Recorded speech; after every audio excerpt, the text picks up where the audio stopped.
सोचिए, समीकरण नहीं बनाती बीजेपी। उत्तर प्रदेश के बाद रुक कर लेते हैं पंजाब से आ रही बड़ी खबर का, जहां पर चुनाव को लेकर आम आदमी पार्टी सांसद संदीप पाठक का बड़ा बयान सामने आया है। पंजाब में कांग्रेस और आम आदमी पार्टी अलग अलग चुनाव लड़ेगी, ये कहा गया है संदीप पाठक की ओर से। सीट शेयरिंग पर कमेटी ने ये फैसला लिया गया है। कमेटी की ओर से राज्यों की इकाई अलग लड़ने पर सहमत है, कहना संदीप पाठक का।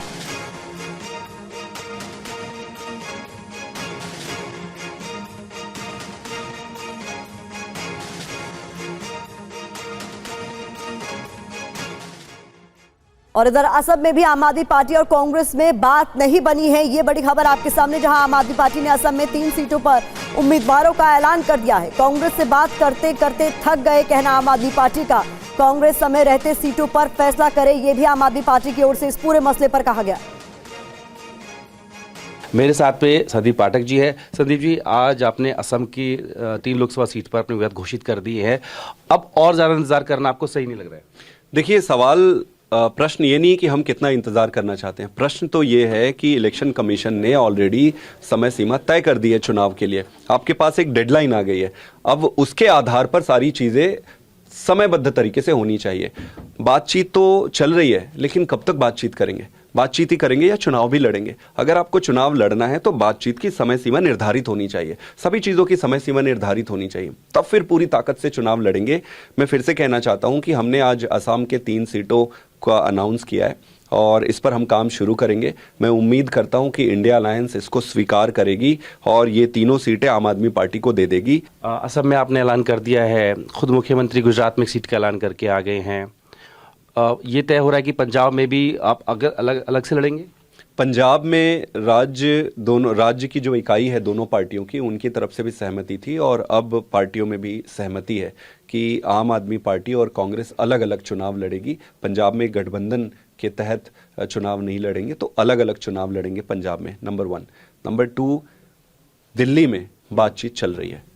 केवल दिल्ली में? क्योंकि फिर हरियाणा में भी विधानसभा चुनाव के लिए कह चुके हैं अलग से लड़ेंगे, उससे पहले लोकसभा चुनाव है, तो वहां भी अलग अलग अभी मैं सिर्फ लोकसभा चुनाव की बात कर रहा हूं। लोकसभा चुनाव में बाकी के सारे राज्यों में बातचीत चल रही है। गुजरात में भी बातचीत चल रही है, हरियाणा में भी बातचीत चल रही है, दिल्ली में बातचीत चल रही है। मैंने कहा कि पंजाब में हमने ये निर्णय लिया है, सहमति बनी है कि अलग अलग चुनाव लड़ेंगे, बाकी जगहों पर बातचीत चल रही है।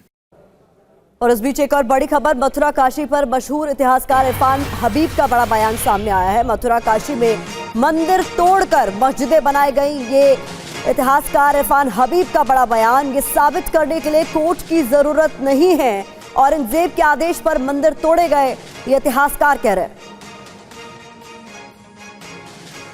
औरंगजेब के ज़माने में मथुरा में एक बहुत बड़ा मंदिर बना था। वीर सिंह बुंदेला जो जहांगीर के ज़माने में बड़े राजा थे बुंदेलखंड के, तो मंदिर तोड़कर उन्होंने मस्जिद बनाई औरंगजेब ने। और यही काशी विश्वनाथ के साथ बनारस में हुआ। वो इतना बड़ा मंदिर नहीं था, लेकिन बहरहाल तो इसमें तो